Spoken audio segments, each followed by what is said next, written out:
ማችንና ሰናተን ወደ እናንተ መተናል እናንተስ እንዴት ዋላችሁ ቀናችሁ ምን ይመስላል እነዚህ የተቆጠሩ 10 ቀናትን በተለይ የመጨረሻዎቹን 10 ቀናት በምን አይነት ሁኔታ ያሳልፋችሁ ነው ያላችሁት እኛስ በምን ሁኔታ ነው ያሳልፈን ያለው ስለ አንድ ጉዳይ ዝም ብዬ ያሰብኩኝ ነበር ስለ ልምምድ ረመዳን 20 ምናምን ቀናት ውስጥ ነው አሁን ያለው አባቴ ፕሮግራም ሲታይ ወደ ህይወታችን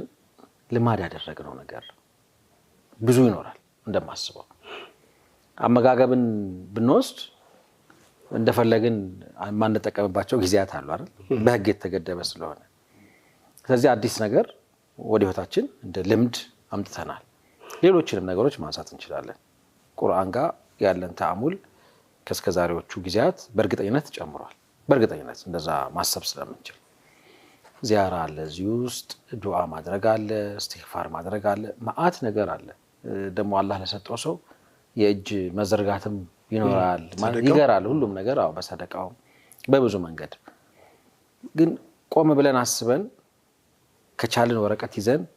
ወደ ህይወት ያስገባው አዲስ ልምድ አዲስ ነገር ብለን ጽፈን ለማቆየት ካልተጋን መጡ ወጡ ይሆናል